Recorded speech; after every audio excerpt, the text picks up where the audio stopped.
Amigos y amigas, a nombre de la Fundación Casa México en España, quiero darles la más cordial bienvenida a la presentación del libro Sor Juana Inés de la Cruz, Confesión General, de Isabel Gómez Acebo.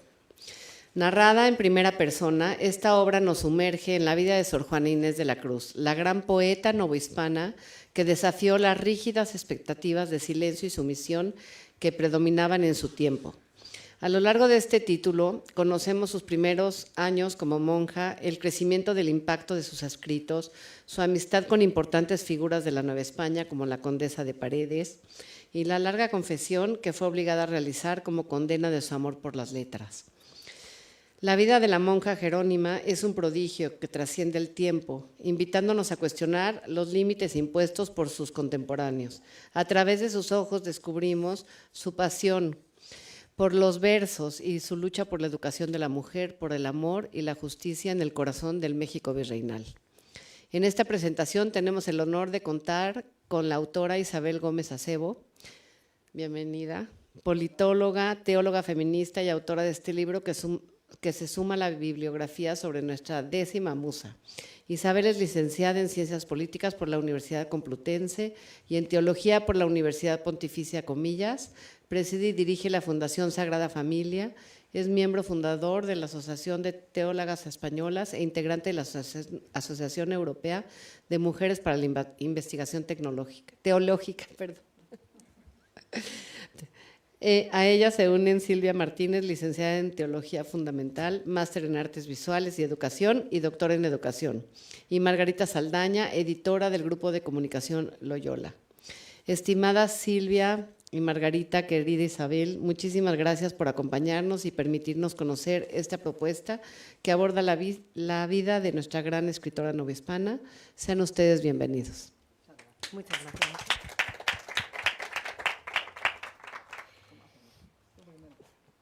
Muchas gracias, Susana, por esta presentación y por la acogida que nos brindan esta tarde aquí en Casa de México.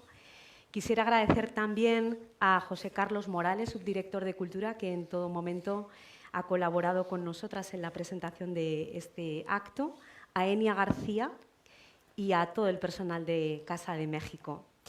Por supuesto, un agradecimiento enorme a Isabel Gómez Acebo y Silvia Martínez Cano, que nos van a ayudar a entrar en la figura de Sor Juana, y a ustedes por tener a bien participar este rato con nosotras.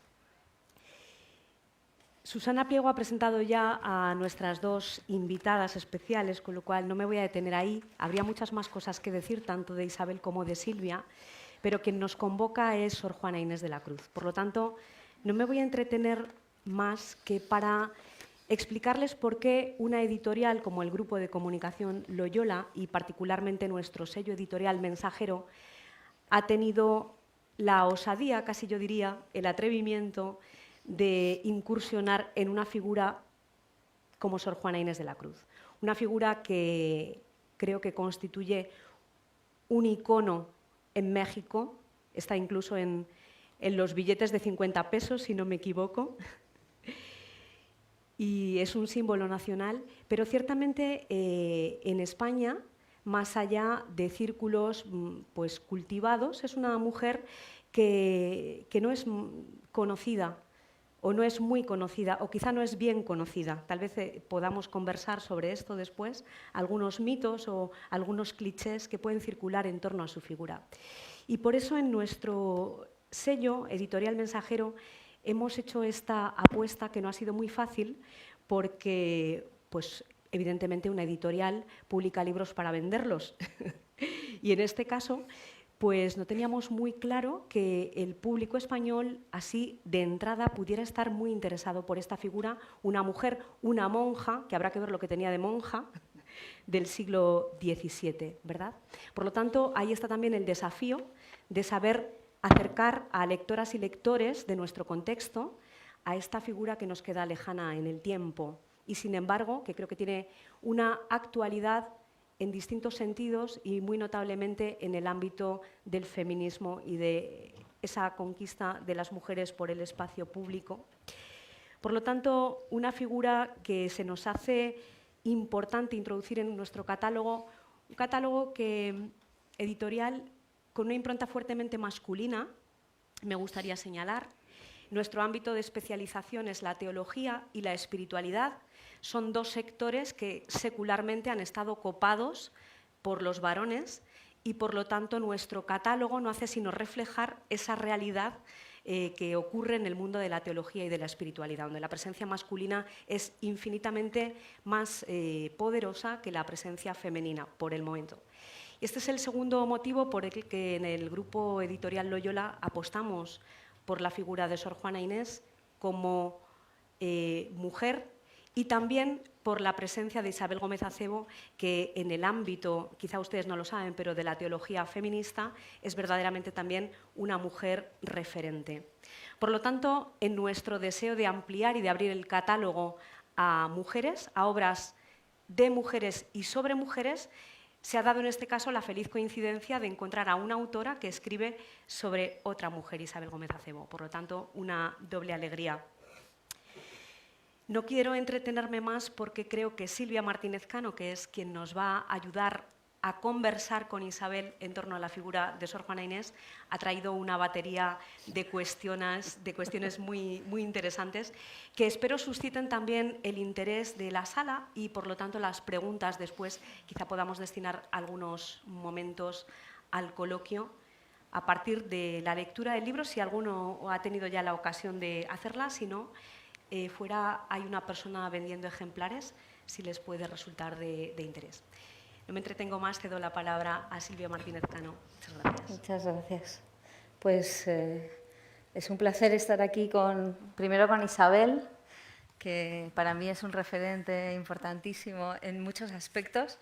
Tenemos muchas cosas en común.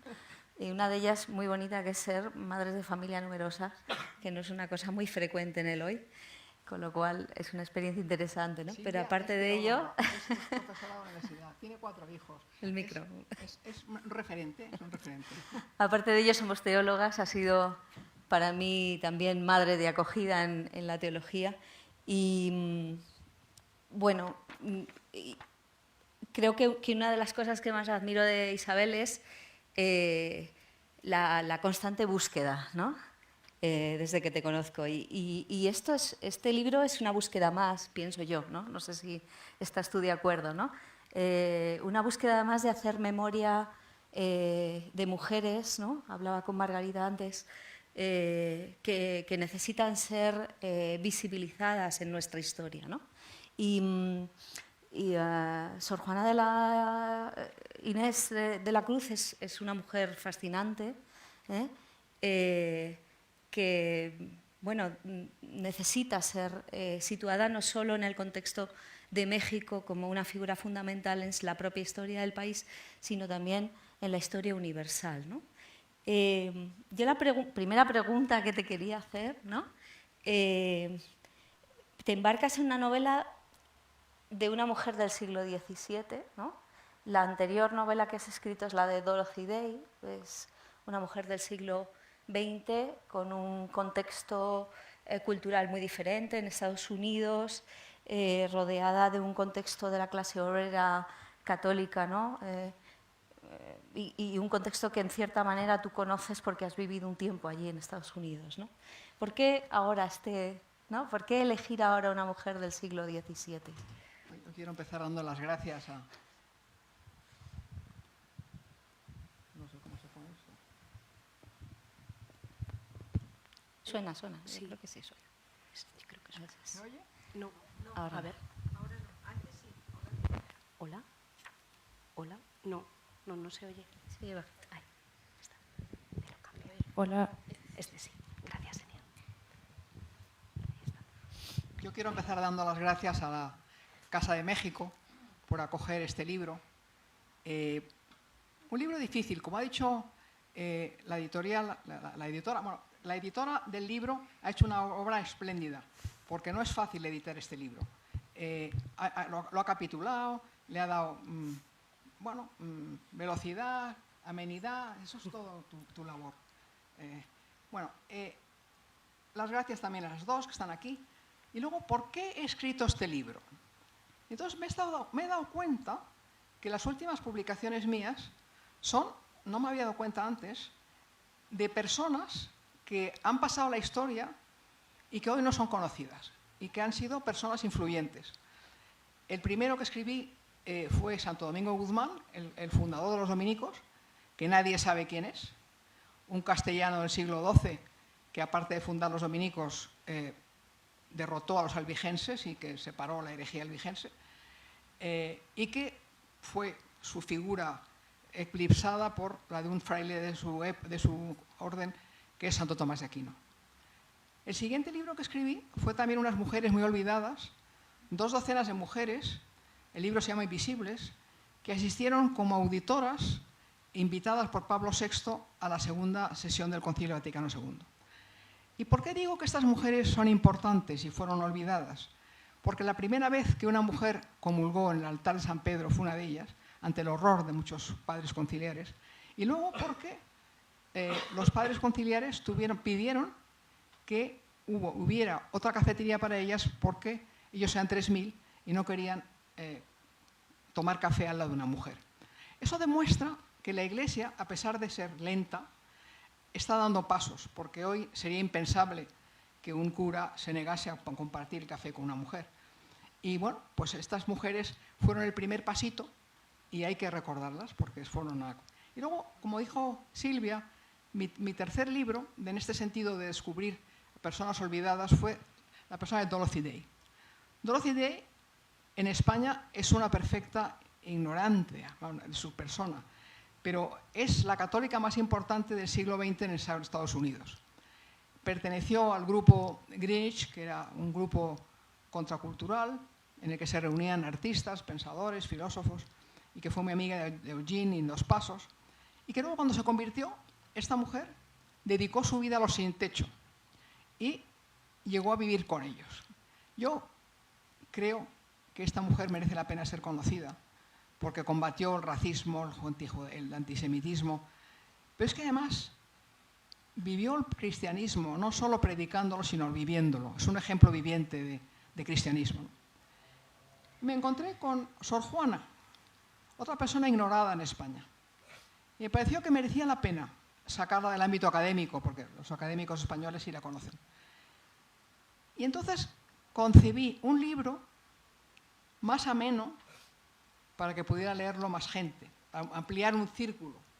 Entonces pensé que darle la voz a Sor Juana era importante. Entonces aquí estamos, con mi libro, que habla Sor Juana, una señora del siglo que yo hablo como el siglo XXI, no puedo hablar como el siglo XVII, pero le doy... Y curiosamente he comprendido que los problemas que tenía Sor Juana en su momento son los mismos que tienen muchas mujeres en estos momentos en el mundo entero. Es la negativa a que las mujeres estudien, las negativas a que las mujeres expresen, las negativas a que las mujeres sean personas, que vivan sus talentos como Dios les ha dado. Bueno, aquí me quedo. Muy bien. O sea que vamos a recuperar a través de tu libro y te atreves a hablar en primera persona, que esto es fascinante también porque quiere decir que uno tiene que hacer un ejercicio también de empatizar, ¿no?, con estas problemáticas que el personaje se encuentra, ¿no? Para mí, Juana Inés es un personaje fascinante como mujer, me parece como una mujer tremendamente echada para adelante en una época muy difícil para la vivencia de las mujeres, ¿no?, por el ejercicio de control que hay sobre ellas, pero como literata también, o sea, una mujer que está sedienta de conocer, de saber, de leer, ¿no?, de aprender idiomas. Tú cuentas en el libro que aprende en 20 sesiones a leer latín, ¿no? Algo fascinante, vamos, que para muchos de nosotros sería imposible. ¿Qué es lo que más te ha fascinado, ¿no?, cuando te has puesto a investigar con esa bibliografía que has puesto al final? Yo, al principio, quería escribir sobre Sor Juana, pero me daba miedo el libro de obras completas, que es así de gordo, y me echaba para atrás. Pero luego descubrí una noticia, por casualidad, en el periódico, que decía que se vendían 2 manuscritos de Sor Juana en una subasta en Nueva York y que el Estado español se había llamado a la parte porque habían salido de España sin haber pedido permiso y valían más de 50.000 euros, con lo cual tenían derecho al Estado. Y eso, pues, levantó una chispita en mi interés por Sor Juana. Pero claro, empecé a leer sus biografías y me pareció fascinante la figura de Sor Juana. Pero claro, las biografías no me bastaban. Me da vergüenza hablar de Sor Juana en la Casa de México, porque yo no sabía nada del México colonial. En España se sabe mucho de Hernán Cortés y de Francisco Pizarro, pero luego, lo que pasó luego, no sabemos nada. Y me ha fascinado la realidad de la Nueva España, como se llamaba México entonces. La capital es una ciudad maravillosa, con una universidad que tenía en esos momentos más volúmenes que Oxford, que tenía una plaza impresionante, una audiencia donde impartían justicia, que era mejor que las audiencias de muchas provincias españolas, un palacio virreinal donde se imitaba la corte de Madrid y un sistema navegable que hicieron los aztecas, que es la envidia de Venecia, una acequia real donde circulaban, o circulan todavía, 5 naves en paralelo. Bueno, todo eso me impresionó muchísimo. Y luego me impresionó el nivel de la cultura. El nivel de la cultura en México, el abuelo de Sor Juana tenía en su casa una colección de libros sorprendente. El otro día que presenté el libro, me decía Javier Gomá, que es el director de la Fundación March, pero ¿cómo puede ser que en el testamento Sor Juana apareciera en 180 volúmenes? Una cifra mayoritaria para muchos, es decir, imposible de conseguir. Bueno, a ella le regalaron. Pero es que su abuelo también tenía muchos libros. En el mundo de los libros ella se vivió, y en un mundo masculino, en que ella quiso ser un varón para acceder a la universidad, y no la dejó su madre, pero leyó a todo el mundo, de una inteligencia excepcional, y bueno, pues se metió monja para seguir sabiendo. Claro. Bueno, de eso hablaremos después, ¿no? Porque, claro, no había más opciones, o hacer familia, quizá con quien te tocaba, ¿no? O entrar en el convento y vivir otro tipo de control o de clausura, ¿no? Yo ahora, cuando estos días leía tu libro, siempre que hago referencia o he leído algo de Sor Juana Inés, me acuerdo siempre de Virginia Woolf, ¿no? O sea, cuando tú decías antes que coinciden, ¿no?, las preocupaciones de las mujeres, ya sea en el siglo XVII, como en el XIX, como en el XXI, ¿no?, coinciden siempre en cuestiones que llevamos mucho tiempo reivindicando, ¿no? Y la obra, ¿no?, clásica de Virginia Woolf, que es Una habitación propia, ¿no? O sea, creo que estos temas están siempre, ¿no?, en la reivindicación del espacio de la creación, ¿no?, entendiendo a Juana Inés como una creadora, en este caso como literata, ¿no? También por la cuenta que me toca, ¿no?, de artista, entiendo que el tema del espacio como espacio de trabajo, de creación, ¿no? En Sor Juana a lo mejor era una habitación que ella necesita comprar dentro del convento para tener su espacio, ¿no?, para la lectura, para la investigación. En los artistas el taller, ¿no? Eso es una reivindicación para las mujeres muy importante, porque el espacio de la casa es el espacio del cuidado, ¿no?, el espacio de los hijos y el espacio del marido, donde al marido se le cuida, ¿no? Espera un momento. Sí. Ella, claro, lo que ve en su casa, los ejemplos de mujeres unidas a varones, no es lo ideal. Su madre la tuvo sin haberse casado, tuvo 3 hijos con un hombre español, tuvo otros 3 con un mexicano, pero que tampoco se casó. Su tía, la que le cuidó en México capital, era una mujer rica, pero dedicada totalmente al marido. Entonces ella no quería estar dedicada a un hombre toda su vida. Necesitaba a room of her own, ¿no? Necesitaba un cuarto para ella. Y entonces se metió en las Carmelitas, que no era lo suyo, y luego se metió en las Jerónimas, donde permitían que las mujeres compraran celdas.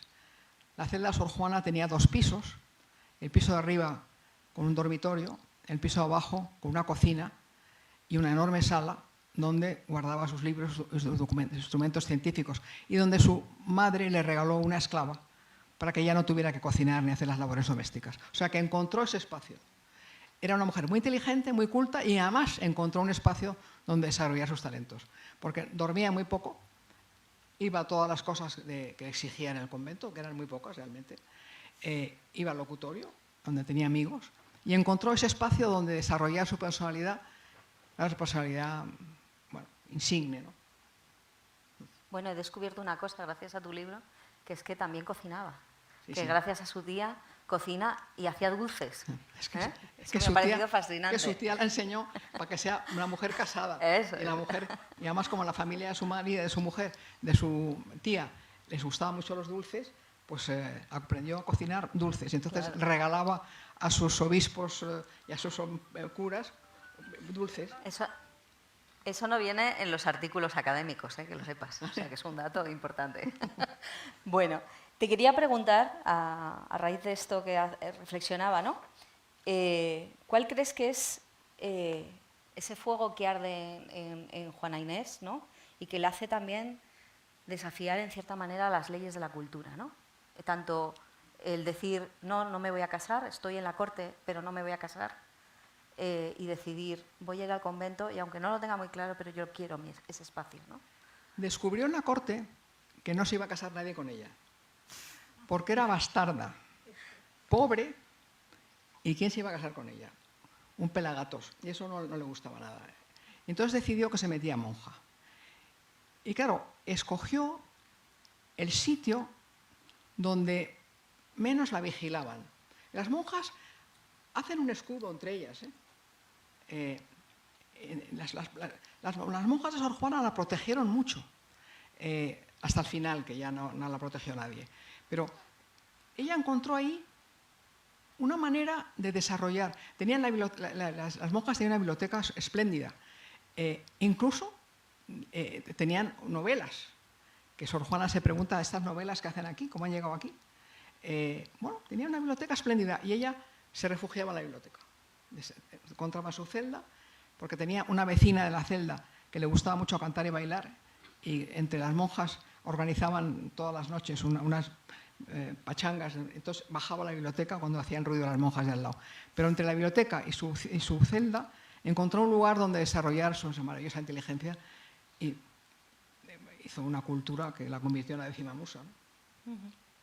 En realidad cambia un poco el mito que tenemos de lo que es un convento de mujeres, ¿no? Porque en otros momentos el convento también era un territorio de libertad, ¿no? Sobre todo las jerónimas. Eso es. O sea, Jerónimo se reunió de discípulas mujeres. Entonces, por eso Sor Juana es muy feliz en las jerónimas, porque tiene el ejemplo de Santa Paula y de todas estas que fueron, pues sabían griego y latín, ¿no? Quizá de los escritos, de los muchos escritos que ella realiza por propia voluntad y también por petición, ¿no? Es decir, que es una obra que es pedida, que esto es muy hermoso, ¿no? El que seas reconocida socialmente y se te pida que trabajes sobre algo que verdaderamente se te da bien y sabes hacer, ¿no? Las dos más famosas quizá es la carta atenagórica, ¿no? En la que critica el famoso sermón del teólogo Antonio Vieira, ¿no? Que provoca además mucha consternación y muchas críticas, y también a favor de las autoridades, ¿no? Tanto civiles como eclesiásticas, y luego su respuesta, ¿no? A alguna de ellas, sobre todo a la famosa carta de Sor Filotea de la Cruz, ¿no? Que en el fondo es es el seudónimo de el obispo de Puebla, que es Manuel Fernández de Santa Cruz, ¿no? Al leer estas dos obras, ¿no? Si tú como teóloga, ¿cuál ha sido tu reacción? Bueno, yo voy a empezar diciendo que este libro, las biografías que he leído a Sor Juana, hablan de su obra, pero realmente, salvo los sonetos más conocidos, no publican su obra. Yo me he pasado. El libro tiene, los primeros 30 años es bastante entretenido, luego tiene un bajón los 10 siguientes y luego vuelve a ser entretenido los últimos. ¿Por qué ese bajón? Porque yo he publicado sus obras de teatro, que no son buenas, pero donde hay una protagonista que es Leonor, en que ella se ve reflejada. he publicado villancicos para demostrar que también sabe arte popular. Y en los villancicos descubrimos también muchas mujeres. Sor Juana habla siempre de mujeres famosas que lo fueron en su tiempo y no fueron denigradas, ¿no?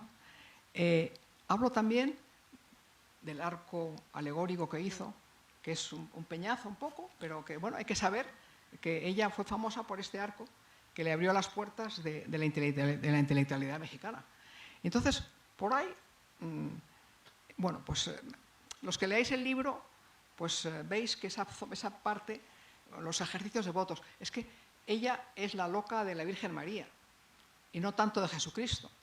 Y en todos los ejercicios de votos se ve que ella vibra con la Virgen María. Entonces, bueno, pues eso también había que ponerlo, ¿no? Sus escritos más importantes son Primero Sueño, donde describe la ilusión de conocer que tiene ella de niña. Ella aspira a subir al Popocatépetl para desde arriba poder ver el mundo entero y aprender todo lo que es el mundo entero.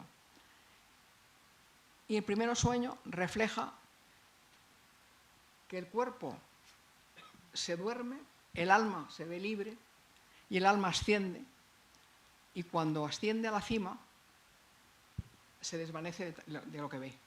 Y comprende que el conocimiento tiene que ir peldaño a peldaño como un alpinista. Hay que ascender. Y luego tiene autos sacramentales, el Divino Narciso. Ella también se ve en el Divino Narciso de alguna manera. Y luego las cartas. La carta a su confesor. A su confesor, que es un hombre de su tiempo, no es un hombre malvado, pero es un hombre de su tiempo que piensa que las religiosas tienen que hacer el holocausto de sus vidas. Y Sor Juana no está dispuesta, porque dice que los talentos que Dios le ha dado los tiene que fortalecer y que el confesor quiere que desaparezca de la vida pública y ella no quiere. Entonces le escribe una carta de despedida al confesor donde es una autobiografía esa carta, en la que le dice lo que aspira a ella y lo que el otro le contesta. Y luego las cartas atenagóricas, las respuestas de Filotea de la Cruz, que es el final, es cuando ya se ve desprotegida de los virreyes y desprotegida del obispo, ya no tiene a quién agarrarse, ella ha estado luchando toda su vida en ese mundo, bueno, pues disimulando, fingiendo de alguna manera, ¿no? Y al final vuelve a llevar al confesor, que es cuando le impone un año de noviciado, la renuncia a todo, y entonces se queda encantado el confesor porque piensa que ya ha renunciado, pero no lo hace. No lo hace porque considera que no es lo que Dios le pide, ¿no? Y entonces la muerte aparece. Un aristócrata español, se llama el Conde de la Cortina, en 1195 se va a México y pide a las jerónimas el testamento o las cartas que tengan, los documentos que tengan sobre Sor Juana. Y ahí les entregan las cosas que firman sus herederos, que reciben de ella. Y reciben de ella 180 libros, o sea que no entregó sus libros. Lo que dice el confesor, que había entregado sus libros, que se había renunciado a todo, no.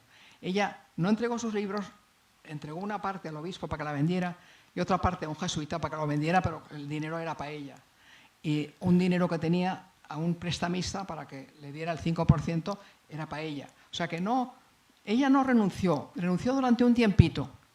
¿Y por qué renunció durante un tiempito? Porque le pareció exagerado el sitio donde la estaba colocando la gente, la popularidad que había alcanzado. Ella consideró que ella no era esa persona. Y hay un precioso verso al final que no se publicó porque apareció en sus enseres al final de su vida. ¿Dónde me habéis colocado? Yo no soy así. No soy esa mujer tan importante como decís vosotros. Entonces eso la agobió. Y entonces quiso pasar desapercibida un tiempo, pero estuvo escribiendo con unas monjas de la Casa del Placer y, o sea, no desapareció del todo. Y luego el tifus la llevó a los 46 años. ¿En qué medida compartimos esta tensión, ¿no?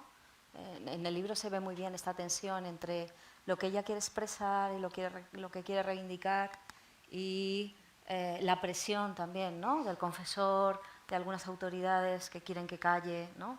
¿En qué medida compartimos esa tensión en la actualidad, ¿no? Las mujeres en la vida tienen esa tensión siempre, porque las mujeres somos ciudadanos de segunda, ¿no? En el mundo occidental hemos alcanzado, bueno, la presidenta de México es una mujer ahora, o sea que ha alcanzado la cima, ¿no? Pero bueno, es una proporción mínima de las mujeres del mundo, ¿no? Las mujeres siempre somos el burro de carga de las familias, ¿no? Y esta mujer vive en un entorno que no la entiende, es que comprendes que no la entienda, porque reivindica cosas que reivindico yo hoy día. Y han pasado 3 siglos, o sea que la superiora del convento la manda cambiar su escritura, porque es la de un hombre. ¿Se distingue la escritura de un hombre de una mujer? Pues no lo sé, pero la manda a cambiar la escritura. Entonces ella obedece, haciéndola más redondita. Pero claro, cuando la superiora de turno deja de ser superiora, pues ya vuelve a lo suyo, que son, pues la otra superiora la niega leer, porque leer para una monja está mal. Entonces, esta mujer, lo psíquico le afecta a lo físico, se pone malísima. Y entonces descubren que se pone malísima porque no puede leer. Y entonces la devuelven, en la superiora de turno la devuelve la pasión por la lectura, ¿no? Bueno, también se puso malísima en las Carmelitas, donde entró, el primer convento que entró, porque ahí era muy estricto, no comían nada casi, era muy húmedo, esta mujer no tenía buena salud. Y entonces se puso enfermísima, y gracias a eso se salió del convento. Luego tiene esos maravillosos versos de amor hacia la virreina. Curioso, hoy día ven lesbianismo ahí. Yo no veo lesbianismo. Yo veo 2 mujeres muy solas. La virreina estaba casada con un virrey muy poco culto, que la engañaba, que la dejaba muy sola. Y encontró, eran 2 mujeres guapas, listas, cultivadas, de 30 años, y se encontraron la una a la otra. La religiosa no encontraba entre sus hermanas nadie con quien hablar de esos temas. Y la virreina tampoco, en su entorno, se sentía muy sola. Entonces tiene esos versos maravillosos de amor, en que, bueno, son sonetos muy famosos, que le han dado fama. Pero bueno, las cartas atenagóricas de Sor Filatea de la Cruz, se atreve a meterse con un teólogo jesuita portugués, que se llama el padre Vieira, que hablaba de que las finezas de Cristo. La palabra finezas de Cristo resulta muy anticuada, pero son los favores que había hecho Cristo a los hombres. Entonces, el padre Vieira decía que la comunión, la Eucaristía, otro decía que la resurrección, otro decía que la encarnación, y Sor Juana Inés defendía que no haber hecho favores les venía muy bien a los hombres. Bueno, escribió, el obispo le pidió que escribiera esto que había pronunciado en el locutorio ante varios teólogos. Ella lo hizo tontamente y le mandó la carta con sus ideas para que no los publicara y que si no le gustaban, pues corrigiera algo. Y el obispo, ni corto ni perezoso, publicó la carta con un prólogo suyo y que levantó, claro, toda clase de iras contra doña Juana. ¿Cómo una mujer se atreve a ponerse enfrente de un religioso jesuita? Ahí empieza la caída de Sor Juana. Unos la defienden, el padre Palavicino la defendió, la Inquisición quiso montar un tema contra esta historia, pero se encontró con que 3 curas de México la defendieron a capa y espada, pero ella estaba ahí entre Pito y Valdemoro y se encontró muy incómoda, y es cuando llamó en su ayuda al cura que la había confesado antes, porque pensó que ahí encontraría un muro de protección. Fíjate que has nombrado antes el narciso, ¿no? Que es, sí, divino narciso. A mí me recordaba a muchas mujeres que tienen como un deseo muy grande a lo largo de la historia, ¿no? Podemos hablar de abadesas o de las beguinas, por ejemplo, en la Edad Media, si nos vamos más cerca, Santa Teresa, ¿no? Que tienen un deseo muy grande de buscar ellas mismas su relación directa con Dios, ¿no? Sin intermediarios, que es lo que sucede en muchos casos en la experiencia femenina, ¿no? Que tenemos muchos intermediarios o confesores, ¿no? En el caso de Juana Inés, ¿no? Y yo reconozco ese deseo en Juana, ¿no? Porque es un diálogo en el fondo con la trascendencia, ¿no? Y esa búsqueda de ponerle palabras, emociones, una vivencia como más profunda, ¿no? El Narciso es un poco esto, ¿no? En el fondo, ¿no? Con un estilo mezclado, híbrido, ¿no? Que ella hace entre la cultura indígena y la literatura barroca, ¿no? que viene de España, ¿no? Y en ese espacio híbrido, ¿no? De lo sagrado, lo profano también, ¿no? Como ella lo articula, en qué medida se puede explorar con esta en la novela, en lo que tú has escrito, esta búsqueda de Juana, ¿no? Es muy interesante. Esta mujer, bueno, yo tengo una nuera mexicana maravillosa y unos nietos mexicanos, medio españoles maravillosos. Ella vive ese lado, está entre dos mundos y le gustan los dos e intenta compaginarlos. Y entonces, los ritos indios le parecen que son una prefiguración de la Eucaristía. Y entonces no quiere condenarlos, quiere ponernos a la altura que ellos siguieron esos ritos porque no conocían a Cristo.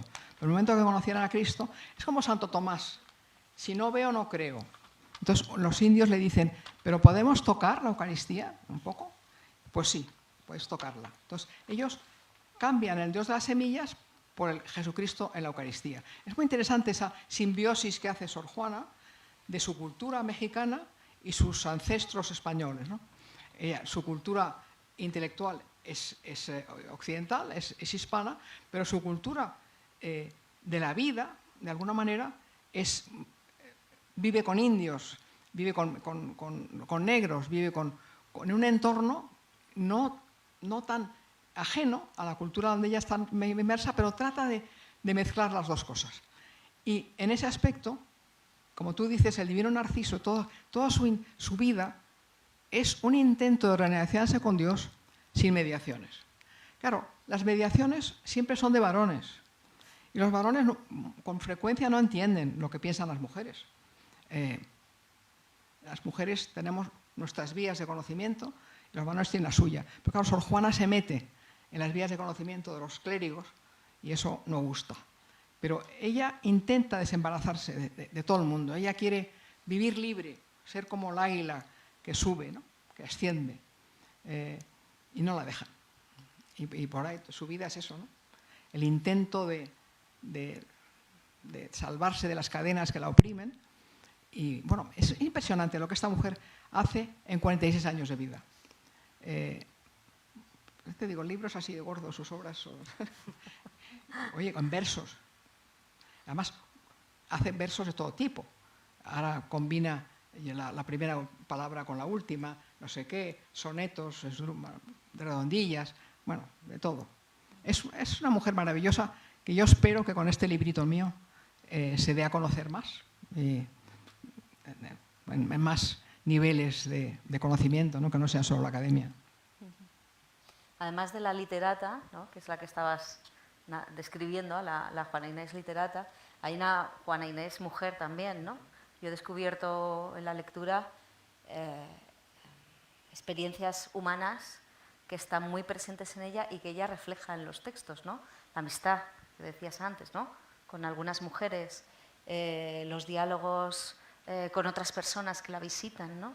El intercambio también de cartas. O sea, hay elementos muy humanos que son profundamente imprescindibles para nosotros para poder sobrevivir, ¿no? No solo la comida y el descanso, sino otro tipo de elementos que nos configuran como humanos, que está como muy presente en la vida de Juana Inés, ¿no? Que ahí se habla de celos.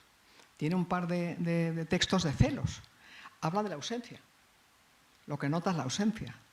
La ausencia sobre todo de la virreina, pero las ausencias. las suficiencias, el hijo muerto de la virreina, que le produce, que ella se convierte en la madre espiritual de ese niño, y que se muere el niño y lo siente muchísimo, ¿no? Es que ella es muy curioso porque tiene una mente muy racional, pero al lado de eso unos sentimientos muy a flor de piel.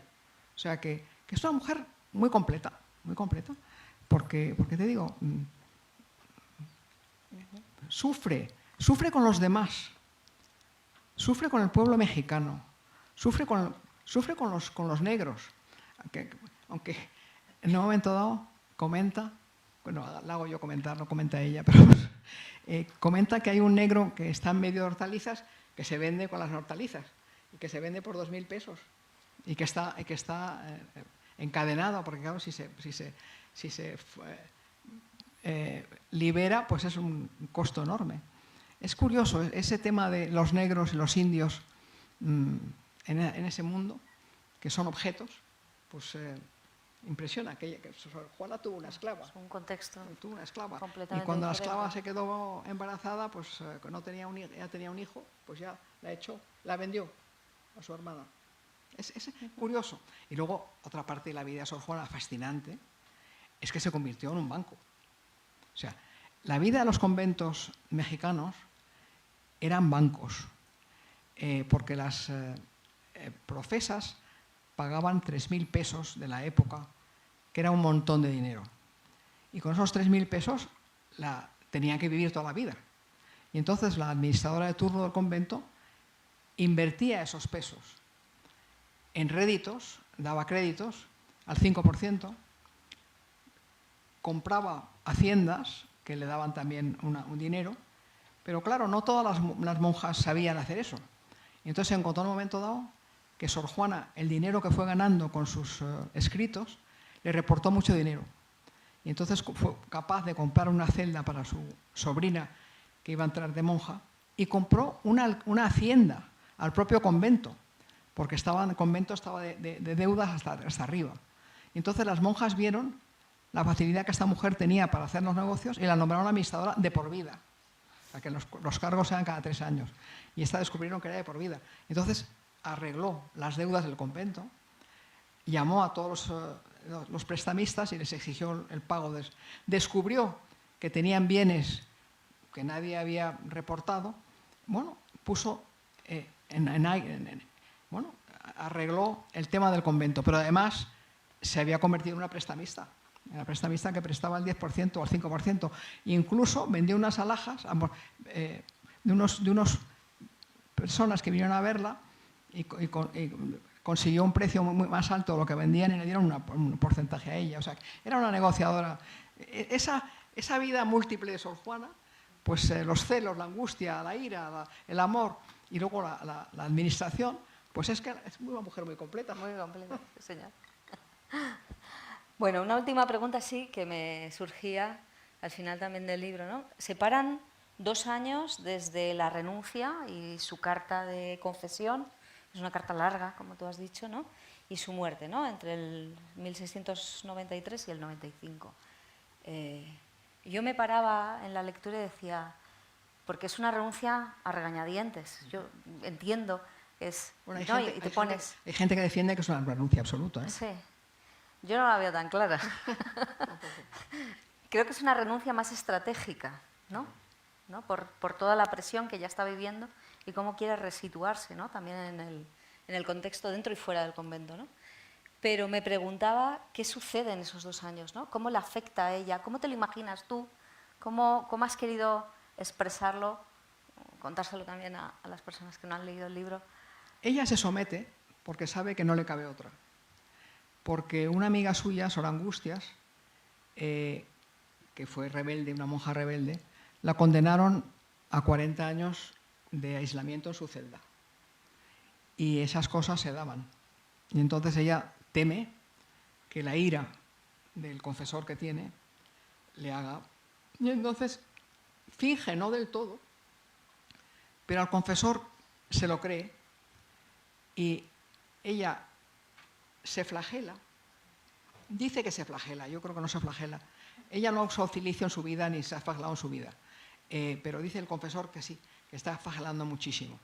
yo creo que le engaña al confesor de alguna manera. La palabra engañar no me gusta porque hace que ella parezca como mentirosa, pero ¿sabes dónde se convierte ella?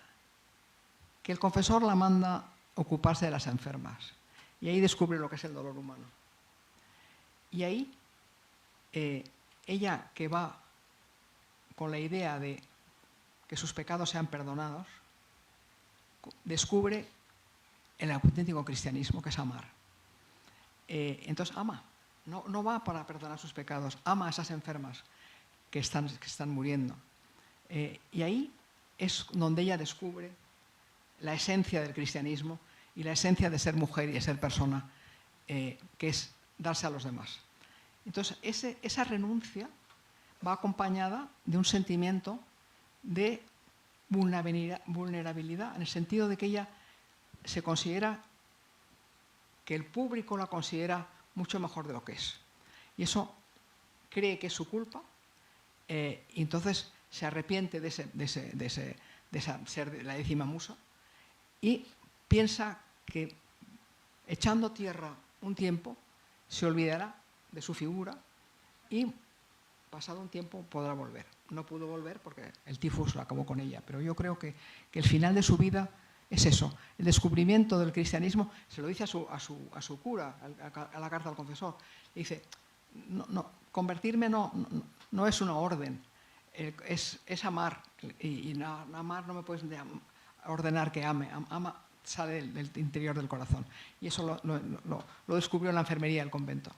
Entonces ella salió de la enfermería una mujer distinta. Y luego acabó en la enfermería muriendo, pero ya era el final de su vida. Qué bonito terminar con esto, Isabel.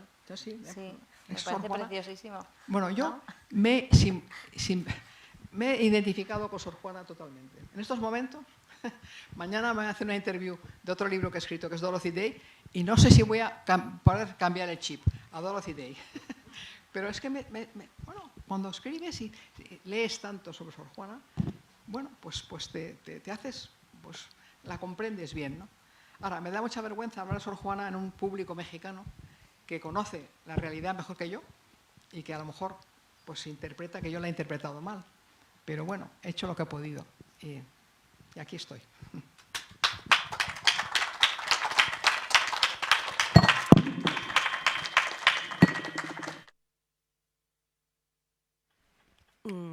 Sí, ahora sí. Muchas gracias, Isabel, muchas gracias, Silvia, por este diálogo, sin duda enriquecedor, que nos ayuda a entrar en la figura de Sor Juana desde una perspectiva que evidentemente es la tuya. Y como bien dices, pues seguramente que en la sala hay gente que conoce bien a Sor Juana, gente quizá de la comunidad mexicana que lleva esta figura incorporada casi en sus genes culturales, ¿verdad? Desde siempre. Y es posible que tengan alguna, no sé, algún comentario, alguna resonancia, alguna divergencia, alguna pregunta.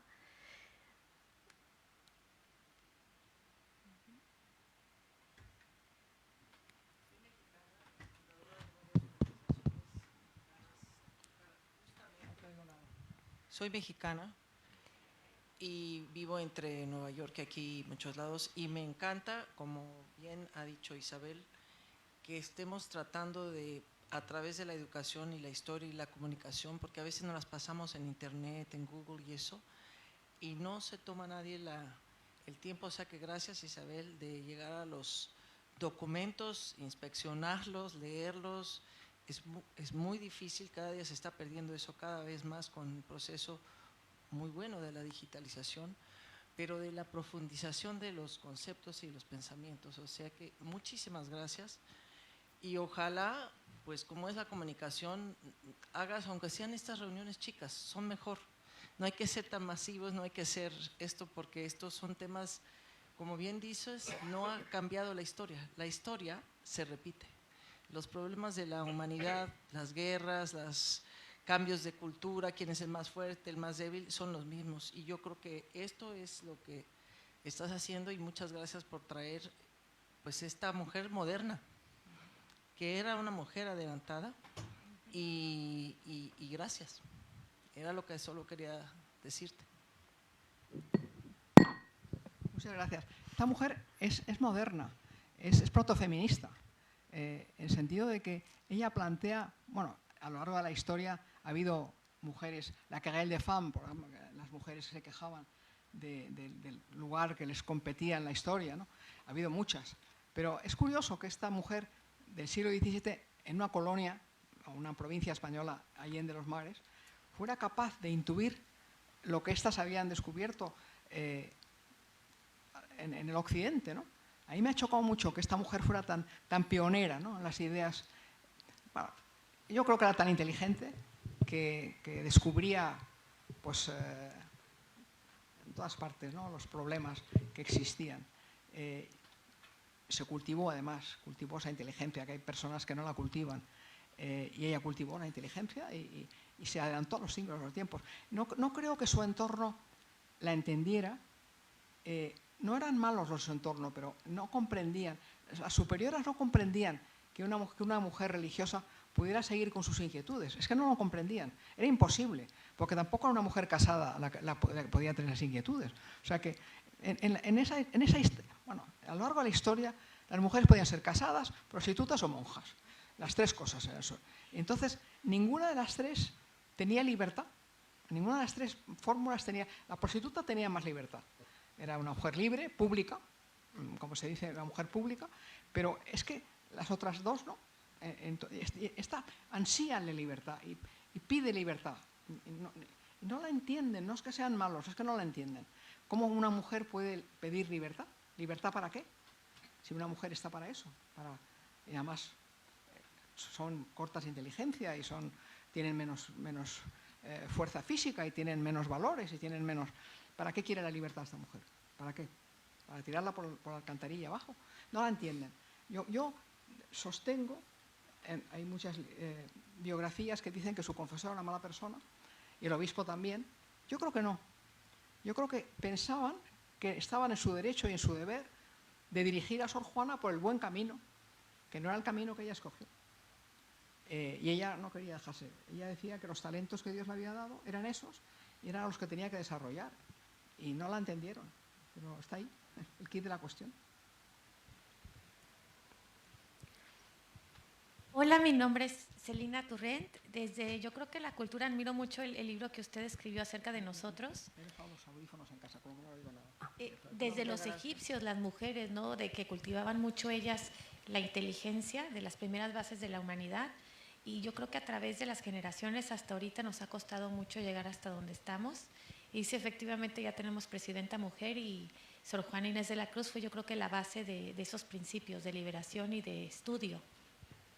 La verdad que muchas felicidades. Ya empiezo su libro mañana. Ahí está. Yo creo que las mujeres nos liberamos sabiendo. ¿Por qué cortan el conocimiento de las mujeres? ¿Por qué cortan todos los pueblos, todos los dictadores, que el pueblo se culturice? Porque descubre cosas que no sabían antes. Aquí mi amiga Silvia, que es teóloga como yo, hemos descubierto que en nombre de Dios se han dicho cosas horribles. Pero claro, cuando hemos leído y hemos descubierto, pues no era en nombre de Dios, era en nombre de los hombres. O sea que los hombres han puesto en boca de Dios cosas que ellos habían pergeñado antes, ¿no? Entonces, el saber, el conocer y el investigar es importante para que las mujeres adquieran cierto nivel. En ello está su libertad. A ver, aquí. ¿Tienen esta manera de vivir estas monjas en México? ¿Tiene alguna relación con las beguinas? Gracias. Si esta forma de vivir no es en clausura, en este sistema conventual, ¿tiene alguna relación con las beguinas belgas que también vivían en aposentos o no tiene nada que ver? Yo creo que no tiene que ver. Las beguinas descubrieron que se unían para rezar y para ayudar a los demás. Y se unían un poco en comunidad, pero eran comunidades muy abiertas. Pero bueno, es un principio, ese es un camino que han seguido las mujeres. Mary Ward, la fundadora de las irlandesas, no quiere orden religiosa, no quiere hábitos, no quiere nada, quiere ayudar en la calle, pero no la dejan por ser mujer. Y a las beguinas las cierran, acaban cerrándolas, porque salen a la calle. La mujer en la calle, es pública, no tiene que ser prostituta o casada, pero en la calle no. Entonces, en ese aspecto, Sor Juana no sale a la calle, sale con sus escritos, pero no con su persona, porque es que no, la calle para las mujeres estaba prohibida. Mucho gusto, soy Jonathan, colombiano, no mexicano, pero todavía no he tenido la oportunidad de leer el libro, lo haré pronto. Entonces me siento como muy honrado de poderla conocer, poderlos conocer. Mi pregunta tiene que ver más con lo teológico. Sus intervenciones han hablado mucho de aspectos espirituales y no solo literarios y también teológicos, pero si usted tuviera que hacer como una síntesis de cuál sería esa relevancia teológica de Sor Juana Inés hoy, digamos, ante una iglesia que aunque ha dado pasos ante el reconocimiento de la mujer, pues falla y digamos, no avanza como muchos quisiéramos, ¿no? ¿Cuál sería ese valor, esa relevancia de Sor Juana Inés ante ese contexto? A nivel eclesial, yo creo que estamos dando muy pocos pasos. Es más, yo creo que el Papa Francisco ha dicho ayer o antes de ayer que la Iglesia no podía ordenar diaconisas. Bueno, es que es curioso, porque las mujeres están actuando de diaconisas, están actuando sin tarjeta de visita, pero lo están haciendo. Hay mujeres que dicen misas, entre comillas, no pueden hacer la transubstanciación, pero reparten la comunión, hablan la homilía. O sea, en ese aspecto, Sor Juana es una adelantada a su tiempo. Ella no pensaba para nada que las mujeres fueran sacerdotes, eso hace 3 siglos no se pensaba. Yo publiqué hace 50 años un artículo que decía que las mujeres eran sacerdotes y casi me caen los techos del sombrajo. Es decir, fue un escándalo aquello. Hace 50 años, o sea que Sor Juana de eso nada. Ahora, Sor Juana teológicamente tiene una idea muy graciosa, muy significativa.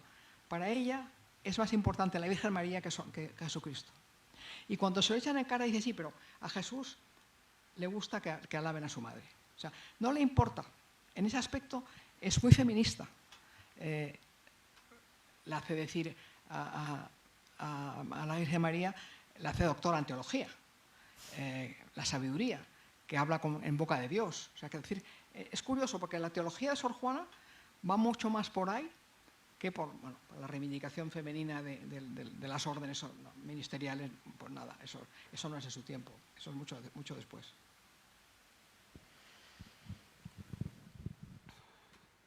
Creo que un valor verdaderamente de tu libro, tú lo has señalado casi como una debilidad, pero a mí me gustaría subrayarlo como un valor, es el hecho de traer muchos textos propios de Sor Juana.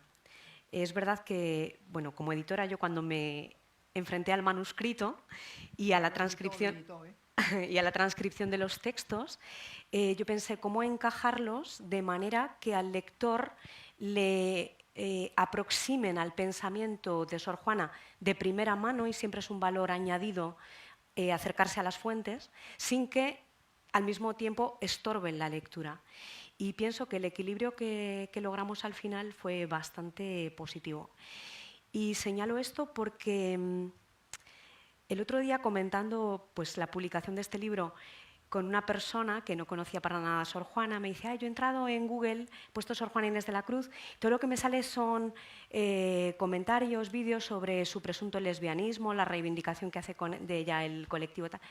Y bien, legítimo, pero a mí me parece que tu libro ayuda a resituar a Sor Juana en ese ámbito que le es propio, que es el ámbito de la envergadura intelectual.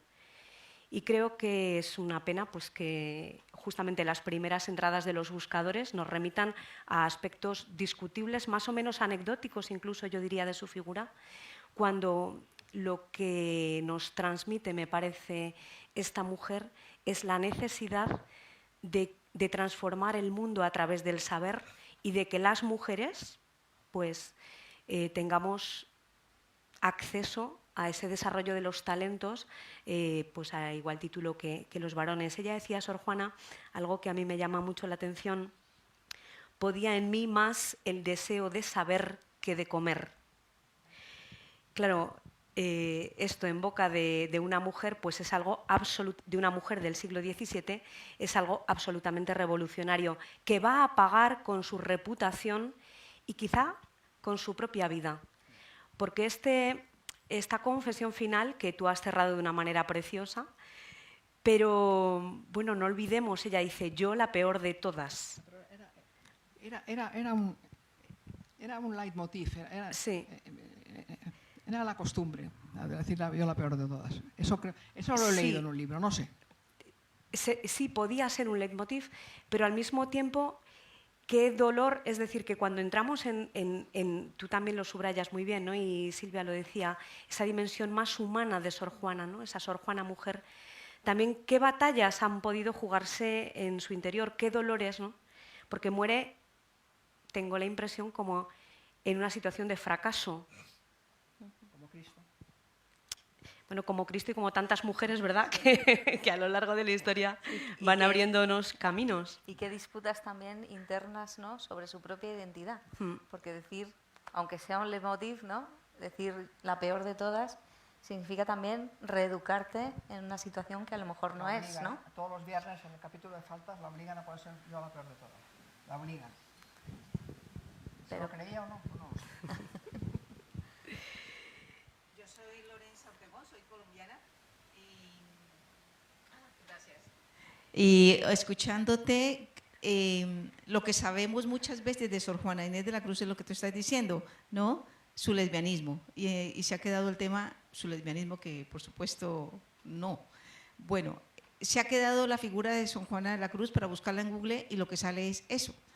Y me ha gustado hoy escucharte porque has hecho un hilo conductor de Sor Juana de la Cruz, la mujer culta, la mujer buscadora, la mujer sedienta. Y al final yo estaba siguiéndote y al final yo dije, voy a hacerle la pregunta ¿cuándo se convirtió? Y fue la pregunta que le has hecho tú, Silvia, ¿no? Al final, ¿no? ¿Cuándo ella se encuentra realmente como con una conversión fuerte con Cristo, ¿no? Y entonces cuando tú hablas de las enfermas, ¿no? Cuando se pone a curar a las enfermas. Y no, era solamente más que pregunta, era para decirte que me ha encantado el relato y la forma como lo has contado. Y nada, a leer a Sor Juana de la Cruz. Me alegra que te haya gustado. Muy bien, no sé si alguien más quiere intervenir, de repente algún otro varón, en esta relectura verdaderamente feminista de la figura de Sor Juana. No vale lo que diga porque es mi hijo. Hola. Sí, no vale porque está No, la verdad es que efectivamente cuando Octavio Paz habla de su lesbianismo y tal, al final, ¿qué más da? Esto es una anécdota. Esta mujer era un monstruo, era una inteligencia prodigiosa, tenía una pluma espectacular, tenía una fuerza, ¿qué más da? ¿Qué más da? Y si lo era, pues so what, ¿sabes? Y si realmente tuvo una relación de amor con la virreina, pues fantástica, mejor, oye, pues que disfrutara, ¿no? Yo, al final, la calidad literaria, o sea, en el 17 yo no tengo criterio para ver, pero puede decirse que su pluma, su poesía, sus escritos tienen como calidad literaria algo parangonable con lo que pudiera ser Lope o Calderón en nuestro siglo de oro. O sea, realmente alcanzó un nivel, una cuota, un nivel literario excelente, se puede decir, sin duda. Sí, se consideraba la mejor poeta, porque no digo poetisa, porque poetisa es entre las mujeres y poetas entre todos, hombres y mujeres, se consideraba la mejor poeta del siglo XVII, de habla española. Es una poesía barroca, que a nosotros pues el barroquismo nos gusta menos, una poesía muy mitológica, porque ella tenía un conocimiento mitológico, tenía un conocimiento enorme de mitos griegos, de mitos egipcios, de de autores clásicos, griegos y romanos. Tenía una cultura enorme. Entonces, ella, pues sin querer, pues habla de enorme. Entonces, ella, pues sin querer, pues habla de Eneas, de Juno, de eso sin querer. Que no somos tan cultos, pues nos resulta un poquito heavy, ¿no? Pero bueno, pero era una mujer, yo creo que una mujer que vale la pena este libro, porque hay que ponerla de relieve, hay que sacar del olvido a gente que merece la pena. Y esta señora merece la pena, como mexicana y como medio española y medio mexicana. Y en esta Casa de México, pues celebramos esto, es medio mexicana y medio española, como mis nietos. Además, una mujer que es algo que a mí me parece muy interesante, que vive de su obra, una mujer emprendedora. La mayor parte de los trabajos que escribe son trabajos de encargo, por lo tanto le pagan por ellos, eso es lo que le permite también hacer una buena fortuna. Y esto en el siglo XVII me parece que es algo verdaderamente notable. Iba a decir que tiene mucho valor también este tipo de narración, ¿no? Usar la narrativa, porque introduce mucho más elementos que permiten empatizar con la figura, ¿no? Y meterte en el papel, como decías, ¿no? Me identifico, puedo entender qué es lo que siente, sus dilemas, sus preocupaciones, sus sufrimientos, ¿no? Yo creo que ayuda mucho a entender personajes tan grandes y tan complejos, ¿no? Como es Sor Juana Inés. Yo creo que el libro de Octavio Paz es el libro mejor sobre Sor Juana, pero tiene un sesgo sexual, que yo creo que en esa época, yo no sé si era lesbiana o no era lesbiana, es que no me importa nada, pero es que además sería lesbiana de pensamiento, porque no de obra, porque siempre estaba con una tercera monjita al lado, o sea, que la relación de estas mujeres, pero es que no todo es sexo en la vida, hoy nuestro mundo ve todo bajo ese prisma y yo no he querido afianzar en ese lado, porque me da igual además, porque ella era muy inteligente, muy culta y muy buena poetisa y habló de amor, de ausencia, de celos, que es lo que todos sentimos en la vida, ¿no? En un momento dado, ¿no? O sea, que es muy humana. Muy bien, Isabel, pues... todavía tenemos aquí una intervención, sí. Esta obra, sí, de hecho tenemos un socio en México, Buena Prensa, sí, que está haciendo su propia edición de este mismo texto y por supuesto que con muchísimo interés para poderlo difundir en toda América Latina y ojalá podamos vender los derechos a otras lenguas. Qué bien. Bueno, muchas gracias. Muchas gracias, Isabel. Muchas gracias, Silvia. Gracias. A todos ustedes. Y si alguien desea adquirir algún ejemplar, creo que todavía estará el stand a la salida. Buenas tardes. Gracias a ti. Es un...